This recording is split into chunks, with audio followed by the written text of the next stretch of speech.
मिल गया या फिर आप लोग जो वेट कर रहे थे तो फटाफट से आप लोग जो है जुड़ जाएंगे और जल्दी जल्दी आप लोग शेयर कर देंगे। क्लास को जल्दी जल्दी शेयर कर दीजिए क्योंकि आज जो हम लोग कवर करेंगे यहाँ पे क्लास 10 का जो एग्जाम हुआ है सेकंड सीटिंग का, ठीक है। सेकंड सीटिंग वाले के लिए जो क्वेश्चन पेपर जो है आप लोग के सामने लेके आ जाऊँ, सेट नंबर डी है। यहाँ पे आपका कोई भी सेट हो सकता है, तो फिलहाल यहाँ से मिला लीजिए, ठीक है।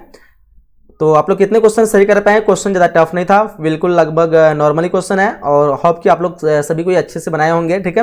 वीडियो इस क्लास को जल्दी जल्दी आप लोग लाइक और शेयर कर दिए, सबको जुड़ जाइए क्योंकि हम लोग जो है यहाँ पे फुल सोल्यूशन करने वाले हैं। इसका पीडीएफ और आप लोग आंसर शीट अगर डायरेक्ट चाहते हैं तो इस वीडियो के डिस्क्रिप्शन बॉक्स में मैंने लिंक दे दिया हूँ, ठीक है।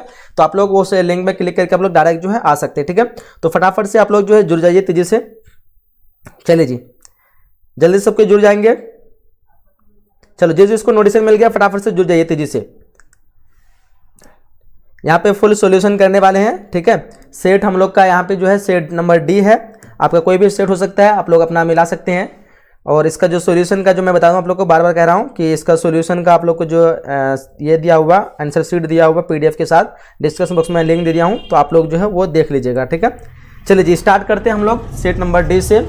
और देखो फर्स्ट क्वेश्चन हम लोग के स्क्रीन पे क्या कर रखा है, अच्छे से आप लोग को दिख रहा होगा कि दो शंकु के आयतनों का अनुपात जो पूछ रखा है 4:5 है, उनकी आधार की त्रिज्या का अनुपात जो वो क्या होगा। बहुत ही इजी क्वेश्चन है। देखो दोस्त थोड़ा आप लोग कंफ्यूज जाएंगे, इसमें कंफ्यूजन होना है। शंकु के आयतनों का अनुपात पूछ रखा है, तो आयतन क्या होता है आपको यहाँ पे 4:5 है, तो इसकी त्रिज्या का अनुपात 2:3 है, ठीक है। तो इसका जो हमारा जो आंसर हो जाएगा वो जाएगा 9:5। ऑप्शन नंबर सी जो बता रखे हैं बिल्कुल सही आंसर हो जाएगा। क्या हो जाएगा? 9:5 हो जाएगा यहाँ पे, ठीक है। चलिए जी आगे देखते हैं हम लोग नेक्स्ट क्वेश्चन, क्योंकि यहाँ पे आप लोग को थोड़ा बनाना सोल्यूशन करना पड़ेगा। आप लोग सोल्यूशन कर लें तो अच्छी बात है, थोड़ा क्योंकि बस यहाँ पे ये माउस है तो माउस से सोल्यूशन करना संभव नहीं है। डायरेक्ट मैं आंसर दे चलता हूँ आप लोग को। क्या कि यदि समांतर श्रेणी का अनुपात 5-3n है तो इसका सर्वांतर क्या होगा? इसका सर्वांतर आपका ऑप्शन नंबर बी हो जाना चाहिए -3, ठीक है। चलिए आगे बढ़ते हैं। नेक्स्ट क्वेश्चन पूछ रखा है हम लोगों को, क्या कर रखा है कि किसी त्रिभुज के शीर्ष बिंदु के केंद्र जो निर्देशांक होता है उसका इसका केंद्र का निर्देशांक क्या होगा।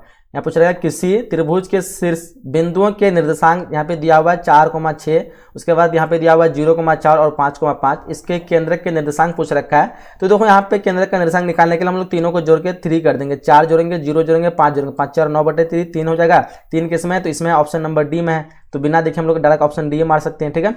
चलो आगे देखते हैं। क्वेश्चन कह रहा है हम लोग को कि एक बेलन का वक्र पृष्ठ क्षेत्रफल जो है 264 मीटर स्क्वायर है तथा इसका आयतन जो है 900 आपका क्या हो जाएगा 24 है। तो इसका पूछ रखा है तिर्यक ऊंचाई, मतलब उसके व्यास और ऊंचाई का अनुपात पूछ रखा है। देखो यहाँ पे जो आंसर हो जाएगा आपका, इसको पहले डिवाइड करेंगे ना आप लोग का, मतलब क्षेत्रफल से निकालेंगे तो आपका आ जाएगा जी आर एच बराबर निकल जाएगा 42, ठीक है। आर एच बराबर क्या निकलेगा जी? वो 42 निकल जाएगा। और आर स्क्वायर एच बराबर आपका निकल जाएगा, वो आपका निकल जाएगा 294, ठीक है। तो 42 क्या होगा? 7 का 42, ठीक है, 7 हो जाएगा। और 7 का स्क्वायर करेंगे तो और प्लस इंटू मतलब 7 का स्क्वायर और इंटू 6 करेंगे तो हमारा आपका क्या हो जाएगा 294 आ जाएगा, ठीक है। तो फिलहाल यहाँ पे 7:6 जो बता रखे हैं ऑप्शन नंबर बी बिल्कुल इस क्वेश्चन का सही हो जाएगा, ठीक है। जो भी नए हैं चैनल को सब्सक्राइब कर लेंगे, क्योंकि यहाँ पे हम लोग जो है आउट वाले जो प्रश्न होते हैं, जो बिल्कुल हैक वाले प्रश्न बिल्कुल वही करते हैं, जो कि बिल्कुल 1 या 2 वीडियो पढ़ने का आपका पूरा क्वेश्चन जो वहीं से आता है, ठीक है। तो इसलिए आप लोग चैनल पर जो है नए जुड़ते जा रहे हैं, आप लोग सब्सक्राइब नहीं किया सब्सक्राइब कर देंगे, इस क्लास को जो लाइक कर देंगे, ठीक है। सबसे पहले आप लोग को प्रोवाइड कराऊं तो लाइक और शेयर तो बनता है, ठीक है। क्या यदि बिंदु a, b, c, में से बने त्रिभुज के केंद्र के मूल बिंदु तो a + b + a³ + b³ + c³ जो बराबर होंगे क्या होंगे। देखो यहाँ पे बिंदु पूछ रखा है इतना त्रिभुज के केंद्र के मूल बिंदु से हो तो यहाँ पे इस क्वेश्चन को थोड़ा कुछ आप लोग देख लीजिए, मुझे कुछ समझ में नहीं आ रहा है, तो आप लोग अगर चाहते हैं तो एक बार देख लीजिए इस क्वेश्चन का आंसर क्या होगा। फिलहाल आपको 50 क्वेश्चन का ही आंसर देना है, तो मैं यहाँ पे दे दूंगा आप लोग को। क्या है कि यदि किसी त्रिभुज के शीर्ष के निर्देशांक इतना है तो यहाँ तो जो है त्रिभुज का क्षेत्रफल निकालना है। तो कोई यहाँ पे जो है इसका सिंपल त्रिभुज का क्षेत्रफल वाला जो फॉर्मूला होता है ना क्षेत्रफल वाला, और जो आपको यहाँ पे जो तीनों का मान दिया हुआ है इसको मान लेंगे x1, इसको मान लेंगे y1, x2, y2, x3, y3, ठीक है। तो ये सब मान करके हम लोग जो है डायरेक्ट जो त्रिभुज का मतलब क्या कहते हैं फॉर्मूला लगाएंगे, हमारा निकल जाएगा, ठीक है। तो आप लोग निकाल लीजिए क्या होगा, क्योंकि यहाँ पे कॉपी वगैरह है नहीं कि बना सके, क्योंकि माउस से इतना बना नहीं आता है। फिलहाल क्वेश्चन में समझ गया कि दो समरूप त्रिभुज की भुजाओं का अनुपात 4:9 है, उसके क्षेत्रफल का अनुपात। तो यहाँ पे पूछ रखा है भुजाओं का अनुपात पूछ रखा है, ठीक है।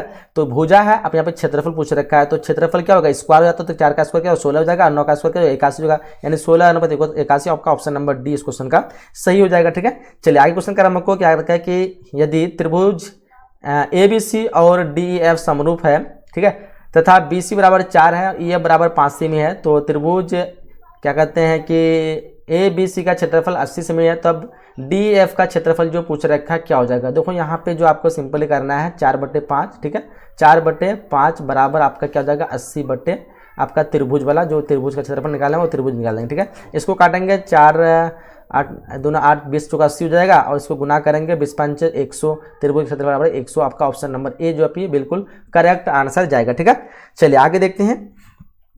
नेक्स्ट क्वेश्चन कह रखा हम लोग, देखिए यहाँ पे कह रहा है कि यदि किसी वृत्त की त्रिज्या जो है 14 सेमी हो तो वृत्त का क्षेत्रफल जो होगा वो क्या होगा। देखो यहाँ पे वृत्त की त्रिज्या पूछ रखा है 14 सेमी, तो क्षेत्रफल आपको पता है 154 सेमी हो जाएगा, आपका ऑप्शन नंबर ए, ठीक है। क्या हो जाएगा, यहाँ पे आपका त्रिज्या पूछ रखा है तो क्या हो जाएगा, क्षेत्रफल निकालेंगे पाई आर स्क्वायर वाला फॉर्मूला से, है ना, पाई स्क्वायर। तो यहाँ पे पाई का मान क्या होता है 22/7 और इंटू आर कितना दिया हुआ है 14 दिया हुआ है, इंटू 14 मारेंगे, ठीक है। तो यहाँ पे 7 से काटेंगे, हमारा 7 दूना 14 हो जाएगा, 22 दूना 44 इंटू 14 करेंगे कितना हो जाएगा 154 होगा जी, अब 616 जाएगा आपका option number C. Option number C इस क्वेश्चन का सही होगा, कैलकुलेट करने में थोड़ा दिक्कत हो जाएगा।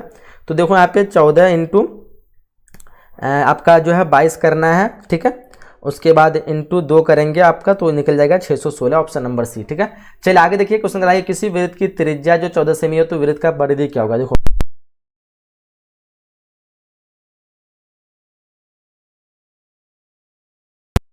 चलो, यदि किसी वृत्त की त्रिज्या 14 सेमी है तो वृत्त की परिधि जो होगी वो क्या होगी। तो त्रिज्या पूछ रखा है पे 14 सेमी दे रखा है, परिधि निकालना है, सेम टाइप के क्वेश्चन है। परिधि में क्या होता है 2πr होता है, तो 2 इंटू 22/7 है ना, इंटू 7 हो जाएगा। तो यहाँ पे ऐसे 7 ने 14 दिया हुआ, 14 दे देंगे, तो 7 दूना 14 हो जाएगा, यहाँ पे 2 से काटेंगे, 22 दूना 44 दूना 88, आपका ऑप्शन नंबर बी यहाँ पे करेक्ट हो जाएगा। चलिए करा कोई 0.49 को जो है पी बाई क्यू के रूप में लिखा जा सकता है। तो देखो यहाँ पे पॉइंट हटाएंगे तो 99 कर देंगे, 49/99 आपका ऑप्शन नंबर बी सिंपल सा दिख रहा है।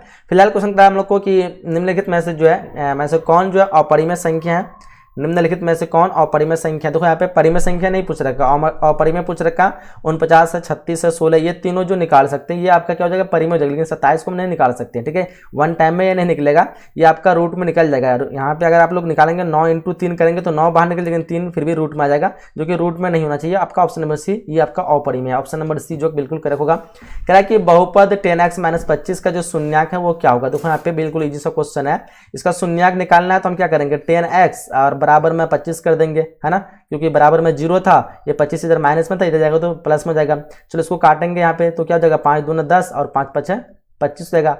x बराबर लिखेंगे तो हमारा क्या आएगा 5/2 हो जाएगा, ठीक है। तो 5/2 कहाँ है ऑप्शन नंबर ए में, तो ऑप्शन नंबर ए बिल्कुल यहाँ पे करेक्ट करेंगे। चलिए आगे देखते हैं क्वेश्चन करा हम लोग को कि बहुपद जो 3x square plus 8x plus 10 का घात बोल रहा है यहाँ पे।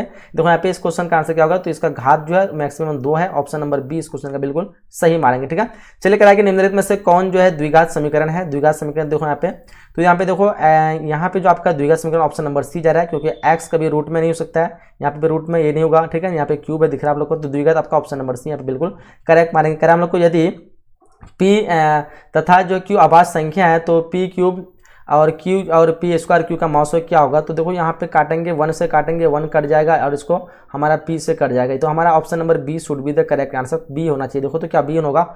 चलो आगे बढ़ते क्वेश्चन क्या रखा हम लोग को कि sin 90 minus theta minus cos theta बराबर क्या होगा। तो sin 90 माइनस थीटा बराबर कॉस थीटा होता है, और cos theta minus cos theta करेंगे तो 0 हो जाएगा। आपका ऑप्शन नंबर यहाँ पे सी आंसर हो जाना चाहिए। क्या होना चाहिए ऑप्शन नंबर सी होना चाहिए, ठीक है जी।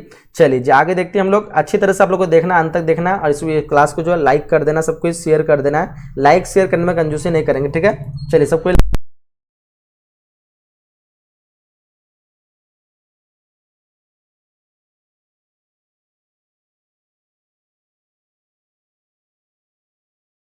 हम लोग को कि यदि a बराबर 2 क्यूब प्लस 2 क्यूब इंटू 3 और b बराबर 2 इंटू 3, c बराबर 3n इंटू 5 है, तो a, b, c का एलसीएम जो वो क्या होगा। a बराबर आपका दिया हुआ इतना है, ठीक है। b बराबर आपका क्या दिया हुआ 2/3, एलसीएम पूछ रखा है, तो यहाँ पे आपको पूछ रखा है c बराबर 3 पावर n इंटू 5। देखो तो इसका एलसीएम क्या हो जाएगा। अच्छा एलसीएम 2 क्यूब 3 क्यूब इंटू 5, तो n का मान निकालना है। अच्छा n का मान निकालना है, देखो इसका मान निकालो थोड़ा आप लोग, क्योंकि यहाँ पे मेरे पास जगह नहीं है। a बराबर 2 का पावर क्यूब इंटू 3 हो जाएगा, b बराबर इतना हो गया, c बराबर इतना हो गया। a b c का एलसीएम 2 क्यूब 3 क्यूब 5 क्यूब, है ना। क्या हुआ देखो तो n बराबर आप लोग बताइए कमेंट बॉक्स में। फिलहाल क्वेश्चन नंबर 19 करा हम लोग को कि दो अपरिमेय संख्या 3 + √5 इंटू 3 - √5 का गुणनफल जो होगा गुणनफल वो क्या हो जाएगा।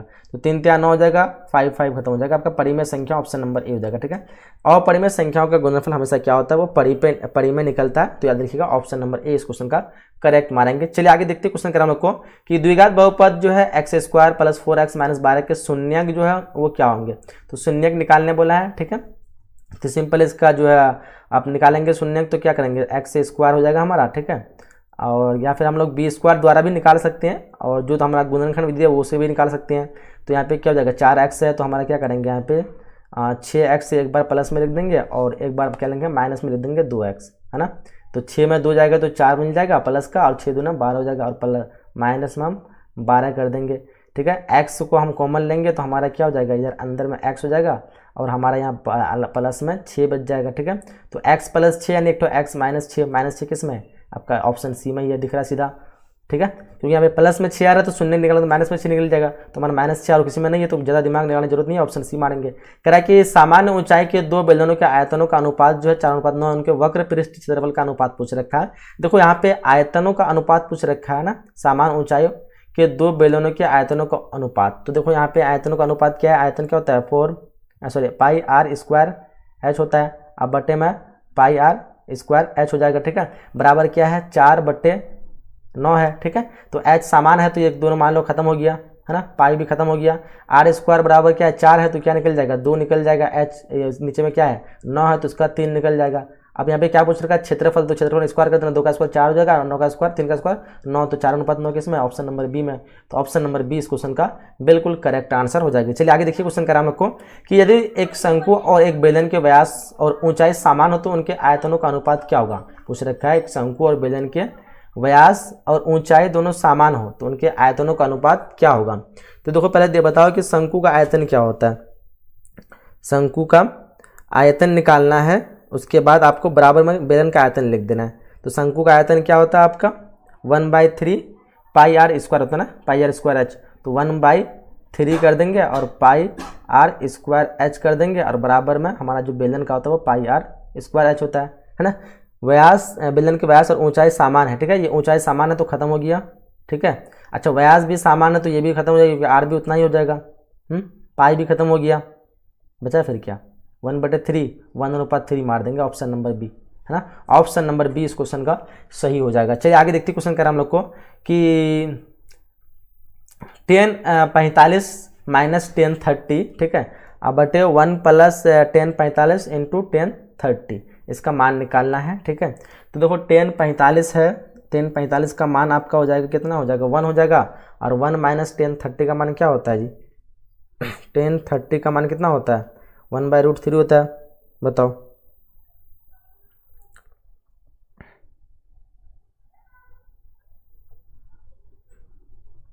देखिए तो यहाँ पे 10 आपका यहाँ पे 45 है, तो 10 45 का मान आपको हो जाएगा 1, और माइनस में 10 आपका 30 है तो 10 30 का मान हो जाएगा आपका 1/√3। ठीक है, उसी तरह 1/√3 यहाँ पे गुना में हो जाएगा 1 + 10 45, अब यहाँ पे क्या हो जाएगा नीचे में हो जाएगा 1 + 1 हो जाएगा, और गुना का क्या हो जाएगा 1/√3 हो जाएगा। तो 1 + 1 कितना हो जाएगा 2 हो जाएगा, पहले गुना कर लेते हैं क्या होगा 1 - 1/√3 बट्टे में यहाँ पे आपका 1 प्लस गुना है तो क्या कर देंगे हमारा 1 ही हो जाएगा 1/√3, तो एलसीएम कर लेते हैं इसका √3 हो जाएगा, तो यहाँ पे √3 हो जाएगा, तो यहाँ पे क्या हो जाएगा √3 हो जाएगा। इसका देखो तो काट कूट के क्या निकलता है 1 निकलता क्या, इसको सॉल्यूशन कर लो एक बार। फिलहाल यहाँ पे मेरे पास इससे बन नहीं रहा है माउस से, ठीक है, देख लो यहाँ पे टिक लगा हुआ 1, फिलहाल एक सही है गलत है आप लोग कमेंट बॉक्स में बताइएगा। कह रहे यदि बिंदुएं जो है ए x - x,2, b जो है मिटा दे रहे हैं इसको दिख नहीं रहा, हाँ देखो यहाँ पे यदि बिंदुएं ए जो है x,2 और 3,4 और 7,5 है संरेखी है तो x का मान क्या होगा संरेखी है, ठीक है, बराबर है। तो देखो यहाँ पे सिंपली हम क्या करेंगे कि 7 और 3 संरेखी है तो x का मान कितना होगा, ठीक है, बराबर होना चाहिए।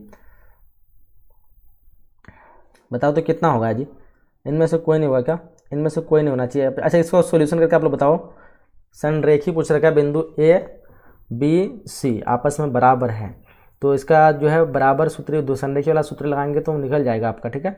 फिलहाल देखो तो यहाँ पे क्या होगा।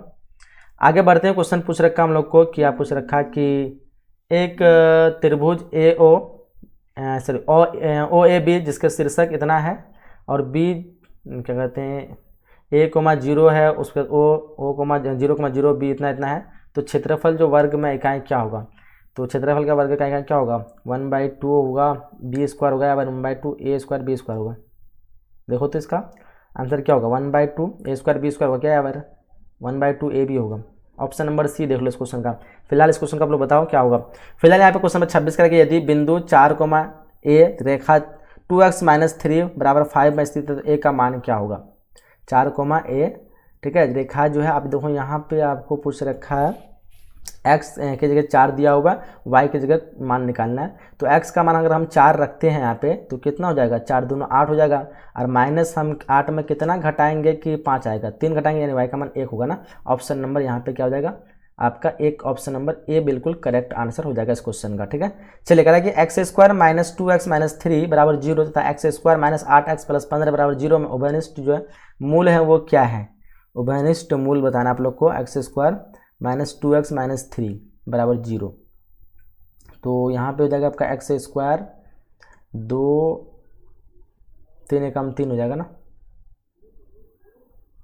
x² - 3x और प्लस का 1 हो जाएगा, या फिर माइनस में लिख दो, x² + x - 3x - 3 हो जाएगा, x कॉमन लेंगे तो यहाँ हमारा x हो जाएगा, और प्लस तो नहीं होगा यहाँ पे, माइनस में हो जाएगा 3,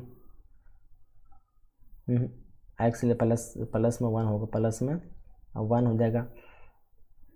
इसके बाद दूसरा में हो जाएगा, इसका वाला में देख लेते हैं एक बार, इसमें तो 1 आया एक बार, दूसरा बार में 3 आएगा।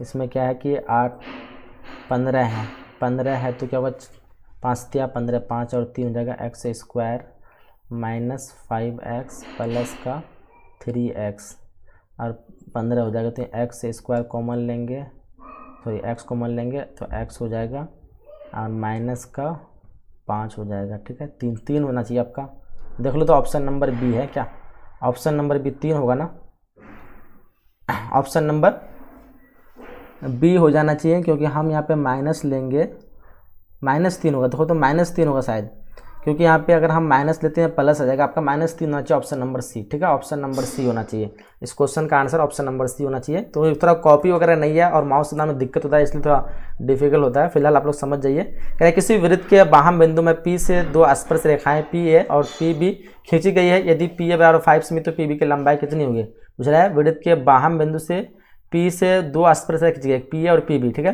तो हमेशा क्या होता है स्पर्श रेखा की दोनों लंबाई समान होती है, तो 5 है तो 5 दूसरा भी 5 होगा ना, ऑप्शन नंबर बी जो है इस क्वेश्चन का।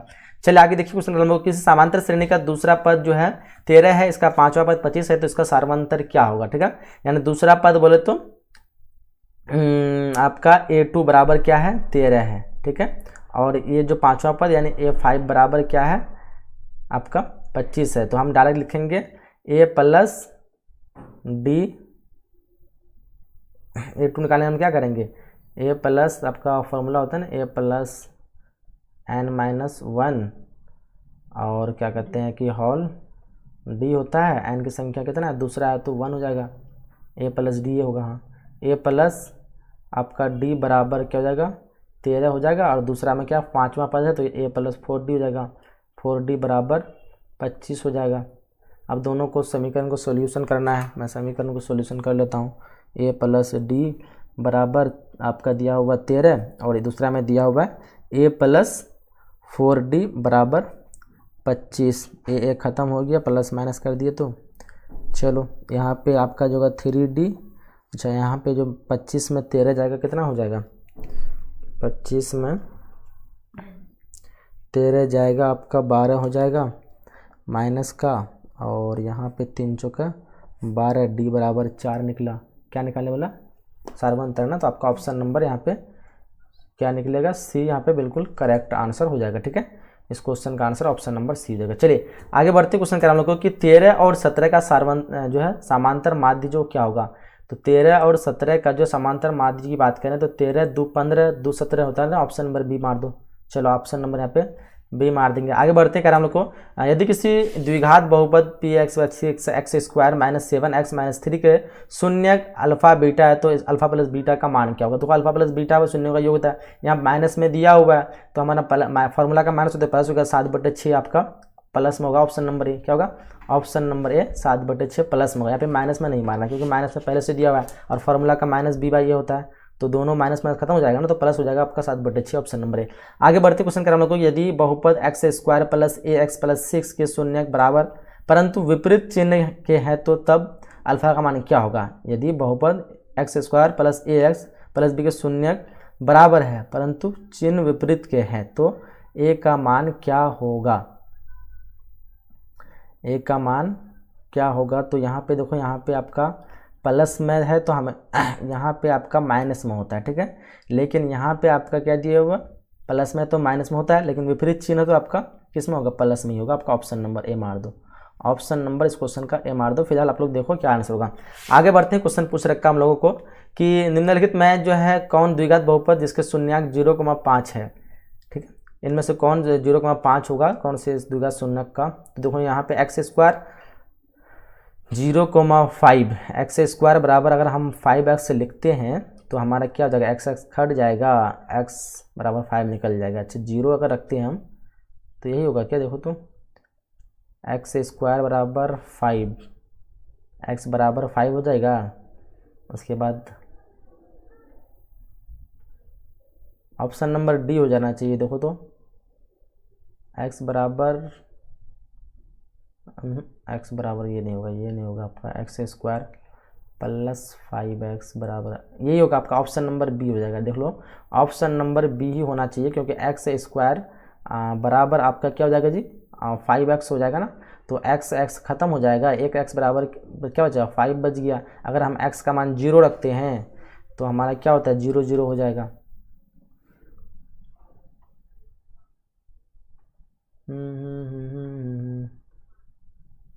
इस क्वेश्चन को देख लो एक बार, आपका ऑप्शन नंबर बी होना चाहिए। फिलहाल आगे बढ़ते हैं, कह रहा है कि ए का मान जिसके लिए समीकरण निकाय ax प्लस 10y बराबर 9 2x प्लस 5y बराबर 11 कोई हल नहीं होगा, ठीक है। बराबर करना आप लोग को। देखो यहाँ पे आपका 11 है, यहाँ पे सॉरी यहाँ पे ये क्वेश्चन बताए थे आप लोग को 2x और 5y है, ठीक है। तो 5 दूने 10 और 2 दूने 4, आपका ऑप्शन नंबर डी हो जाएगा, ऑप्शन नंबर डी, क्योंकि बराबर होना चाहिए ना, क्योंकि ax है यहाँ पे, ठीक है। तो a की जगह आपको 4 रखेंगे तभी ना 2 कॉमन लेंगे तो इसके बराबर होगा। यहाँ पे 10 है तो इसका आधा 5 है, तो यहाँ पे आपका ऑप्शन नंबर डी मारेंगे। आगे बढ़ते हैं, क्वेश्चन कह रहा है हम लोग को कि 2x square plus 5x minus 12 बराबर 0 का जो है एक मूल है वो क्या होगा।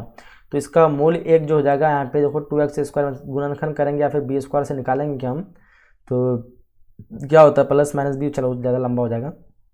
फिलहाल 12 दूने 24, 12 दूने 24, 8 तिया 24, 8 3 हो जाएगा। 2x स्क्वायर और यहाँ पे प्लस का 8x और माइनस का 3x, ठीक है।